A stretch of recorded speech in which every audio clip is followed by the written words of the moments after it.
Olá, gente. Questionamentos em debate, professor Reinaldo Costa. Se você gosta desse tipo de conteúdo, se inscreva e nos acompanhe, tá? Se inscreva no nosso canal, no YouTube, Questionamentos em debate, professor Reinaldo Costa. E aperte o sininho das notificações, beleza? Gente, esse conteúdo de hoje, eu já produzi um vídeo, um pequeno vídeo falando sobre esse assunto, a COP30. Mas eu vou retomar esse tema, trazendo informações novas e tudo mais, beleza? Vamos lá.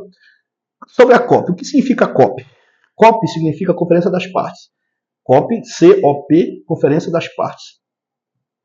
Quem teve a ideia, a iniciativa de elaborar essa reunião anual? Porque essa COP é todo ano, tá, gente? Vamos para a trigésima, quer dizer, a COP 30, trigésima. Se é a trigésima, porque já teve a primeira, a segunda, a terceira, nós vamos para a trigésima Conferência das Partes. Quem teve essa ideia foi a ONU, órgão das Nações Unidas. A partir da ECO 92, teve aqui uma reunião no Brasil, para a gente entender. As conferências mundiais sobre o meio ambiente, as que tiveram foram 4. Nós temos a de Estocolmo, em 72, a da Rio, Rio 92, ou ECO 92, a Rio mais 10 e a Rio mais 20. Então, na segunda, que foi a Rio 92, eu era criança, eu lembro muito bem que fomos, na época era na época do governo do presidente Fernando Collor de Mello, e nesse período aí de 92, ele estava aqui por processo de impeachment, né? Feito esse parênteses, né? Então, na Rio 92, surgiu a ideia desse combo meio ambiente, que é um combo muito amplo, né? Fazer uma discussão anual sobre a questão das mudanças climáticas, que já era um tema relevante na época. Tá? Então, a ONU resolveu, a partir da Rio 92, fazer essa discussão todo ano. Trazer essa discussão todo ano. Beleza? Então, começou em 1995. E vamos para a 30ª no ano que vem. Ok? Então, dito isso, gente, como é que se faz uma conferência? Primeiro ponto, uma conferência se faz, o local que vai receber essas milhares de pessoas que vêm para essa conferência tem que se equipar de uma logística, rede hoteleira, restaurantes, lugar de hospedagem, tudo isso. Né? Então, uma cidade que tem X habitantes e recebe 10, 20% da população a mais, 10% da população a mais, equivalente, né? Então, vai ter um impacto de populacional naquele momento. Então, a cidade tem que se equipar. Aí entra a questão dos governos, né? As prefeituras, o governador de estado e tudo mais. Então, essa COP30 vai acontecer aqui, no estado, no Brasil, na região norte do Brasil, no estado do Pará, numa cidade chamada Belém do Pará, que é a capital do estado. Entre os dias 10 e 21 de novembro de 2025. Pronto. É isso que vai ocorrer. Então, como é que se faz uma conferência? Primeiro, uma conferência, para discutir esse tema, sobre um tema tão importante, tão relevante, sobre mudanças climáticas, um tema tão fundamental nos dias de hoje, ele tem que trazer pessoas com olhares diferentes sobre a mesma temática. Primeiro, os líderes mundiais. A presença dos líderes mundiais é fundamental, porque quem manda nesse planeta são os líderes mundiais. Mas só eles não se faz conferência, só eles não se resolve o problema. Então, os líderes mundiais são importantes, cientistas, a comunidade científica que se debruça sobre esse tema também é importante. Os cientistas que já escrevem, que já analisam isso aí, já estudam, estão debruçados sobre isso aí também, a presença deles é fundamental. Os ambientalistas é importante também, fundamental. As ONGs, chamado terceiro setor, né? Porque as ONGs, gente, ela tem um papel fundamental, porque elas que nos cutucam, elas que que fica batendo, geralmente batendo contra a ordem estabelecida, contra as empresas, contra o que está acontecendo de impacto no meio ambiente. É as ONGs que ficam batendo nisso aí direto. Certo? Então, a presença das ONGs é fundamental. Outro elemento importante para a discussão, a presença, a comunidade tradicionais, as comunidades que sentem na pele, representantes da sociedade civil organizada, líderes sindicais, líderes quilombolas, líderes indígenas. Deu para entender, gente? Então, essa variabilidade de segmentos sociais presentes nesse evento é fundamental. Por quê? Porque, gente, o tema é mudanças climáticas, mas cada segmento desse que eu acabei de destacar aqui tem um olhar sobre um olhar diferente. O olhar do ambientalista, o olhar do madeireiro, o olhar do empresário, do setor privado, o olhar do Estado, o olhar da comunidade científica sobre esse tema, se nós pudéssemos catalogar, são um olhar diferenciado. Cada um tem um olhar, cada um tem uma visão sobre o mesmo tema. Então, isso é de fundamental importância numa conferência, porque gera o quê? Gera um debate. No debate é que vai surgir ideias que vão ser documentadas, e a partir desses documentos é que vão nos redirecionar que vão nos conduzir pelos próximos anos sobre a nossa política ambiental. Beleza? Não podemos esquecer disso. Bem, avançando. Gente, mudanças climáticas é um tema muito... chega a ser até midiático. Mas o que é mudanças climáticas? É a alteração do clima. Né? Porque existe um padrão climático no mundo já há muito tempo, e esse padrão climático está sendo alterado, está sendo conduzido, está sendo alterado, mudado. Prova disso foi o que aconteceu recentemente no Rio Grande do Sul, na região sul do Brasil, aqui no Brasil, na região sul. Outro dia, chuvas absurdas lá, inundaram quase todo o estado, e as mazelas, as sequelas, os impactos sentidos aí, todo mundo sabe, porque a mídia destacava isso 24 horas. Então, isso é por acaso? Não, isso é produto de um momento. Produto de um momento que não é tão momento assim, que já vem desde a Revolução Industrial. Não podemos esquecer. Desde o momento que nós começamos, principalmente a partir da industrialização, que nós começamos a usar energias sujas e tudo mais, começamos a produzir demasiadamente, jogar muita emissão de CO2, CH4 na atmosfera, e o planeta vem absorvendo isso aí e está dando resposta agora. Beleza?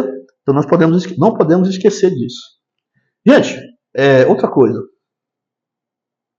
Se nós pudéssemos enumerar, destacar quais são os elementos causadores dessas mudanças climáticas, podemos destacar pela ordem? Podemos. Por exemplo, segundo a comunidade científica, o carro-chefe das mudanças climáticas é a queima de combustíveis fósseis. Nós estamos fazendo isso há quase 300 anos, desde a primeira Revolução Industrial do século XVIII. Então nós estamos queimando combustíveis fósseis. O que são combustíveis fósseis, Rinaldo? Eu vou citar para vocês. O carvão, muito usado no século XVIII, século XIX, até hoje é usado no século XX. Só que a nossa matriz energética no Brasil aqui não usa quase carvão, então por isso a gente descarta. Mas a gente não pode descartar. Ele é uma matriz energética importante no mundo até hoje. Na Europa se usa bastante. Na China, a segunda maior economia do mundo, se usa muito carvão ainda. E nos Estados Unidos, que é a maior economia do planeta, aparentemente que não usa, mas usa muito carvão. E ao queimar o carvão, liberamos grandes quantidades de emissão de CO2 e outros poluentes. O CO2 porque é o mais abundante, tá? Então, o carro-chefe seria as energias sujas. Tem vários nomes. Energias fósseis é um nome, energias sujas, energias não renováveis. É a mesma coisa, gente. Entra no combo chamado essas energias fósseis. Então, o petróleo, né? Então, na ordem, não é nem o carvão, é o petróleo, que é o carro-chefe. Então, se o petróleo desaparecesse hoje, todas as reservas jazidas de petróleo, as reservas petrolíferas desaparecessem, o mundo pararia. Não havia mais transporte, porque nós não estamos preparados para viver numa sociedade sem o petróleo ainda. Nós estamos caminhando, descobrindo novas fontes de energia, para que um dia, tão sonhado, nós podemos descartar, que vai demorar muito ainda, descartar o uso dos combustíveis fósseis, no caso o petróleo, da nossa matriz energética, mas ainda não é possível. Então nós temos aí o petróleo, que libera muitas emissões de poluentes, isso é importante. Nós temos o carvão, nós temos o gás natural. Gente, o gás natural, ele é usado para produzir energia, para produzir eletricidade. Aqui no Brasil não é comum isso, porque a nossa matriz energética, como eu já falei, é outra, é hidráulica. Nós temos muitos rios e os rios são aproveitados para produzir eletricidade, energia. Bem, mas na Europa não é assim. A Europa precisa do gás para produzir eletricidade. Nas casas, aquecer para ligar o ar-condicionado, para ligar os aquecedores, que lá faz muito frio. Então esse gás vem através de tubulações da Rússia. Eles compram muito gás da Rússia. Entendeu? Então nós temos que entender essa logística também.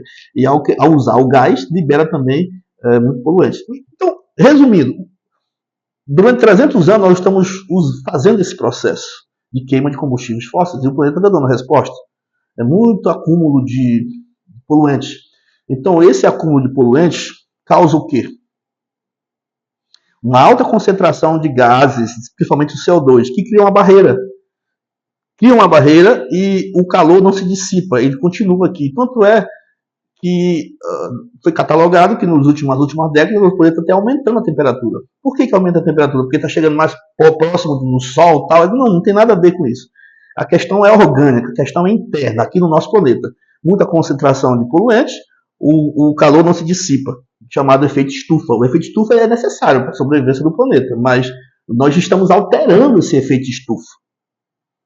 Beleza? Então, vamos lá, continuando. Outro elemento fundamental, gente, para eliminar o aquecimento. Eliminar, que eu falo, diminuir o impacto sobre as mudanças climáticas. Sobre essa questão das mudanças climáticas. O desmatamento. A eliminação da cobertura vegetal. Vou usar esse termo técnico. É a eliminação da cobertura vegetal. Quando você fala em eliminação da cobertura vegetal, entra o desmatamento e entra as queimadas. Aí entra também outra questão. Por que se desmata? Por que se elimina as florestas? Olha, então para eles coisas, gente. Aí entra a agricultura. A agricultura também é um fator que causa desmatamento, historicamente, né? Hoje nem tanto. Quem já tomou consciência disso. A questão da agricultura é uma questão muito latente nessa questão da perda da cobertura vegetal. E a criação de gado. Aqui no Brasil, a pecuária, a população de boi é muito maior do que a população, já ultrapassou a população de habitantes. Então, e para criar, e nessa pecuária aqui, ela é extensiva. O que é uma pecuária extensiva? Você precisa de grandes áreas. Você precisa de grandes áreas para criar uma quantidade de gado. Entendeu? A gente não cria o gado confinado, a gente cria o gado solto, porque devido à abundância de pasto, à abundância de áreas aqui. Tudo isso leva à expansão do desmatamento. É inegável isso. Então nós temos que repensar, primeiro, a questão dos combustíveis, segundo, a questão da agricultura e da pecuária. E temos que eliminar de vez a questão das queimadas do desmatamento. As queimadas também, gente, é causada não só pelo grande, é causada também pelo pequeno produtor rural. Porque as técnicas agrícolas, é outra questão. As técnicas tradicionais que os produtores da agricultura familiar usam é as queimadas, para poder eliminar o mato, né? Eles brocam, derrubam, brocam e toca fogo. Isso é uma prática muito comum em todo o Brasil. E nós temos que eliminar isso aí também, que isso aí causa uma emissão muito grande de CO2. Deu para entender? Então, gente, em suma, a COP, qual é o objetivo da Conferência das Partes? Conferência Mundial sobre as Mudanças Climáticas, que vai acontecer em Belém de novo, entre os dias 10 e 21 de novembro de 2025. Qual é o objetivo? Trazer essas discussões, mas não é uma discussão unilateral, só o Estado falando, só os líderes falando, só os representantes do chefe de Estado falando, não. Todo mundo vai ter voz. Todo mundo tem um olhar, como eu falei no início do vídeo, e vou fechar o vídeo com isso. Todo mundo tem um olhar diferente sobre o mesmo tema. Então, aí chega-se a uma síntese, chega-se a um documento. Esses documentos, os documentos que vão ser assinados, que vão ser catalogados, que vai nos redirecionar, tanto no aspecto educacional, como no aspecto da atividade econômica, produtiva. Beleza? Gente, foi um prazer estar com vocês. Eu me sinto muito à vontade de falar sobre esse assunto, como eu já falei para vocês. Eu sou da área de humanas, sou formado em geografia, com mestrado na área também. Então eu me sinto muito à vontade de trocar essa ideia com vocês. Beleza? Até a próxima e até o nosso próximo encontro.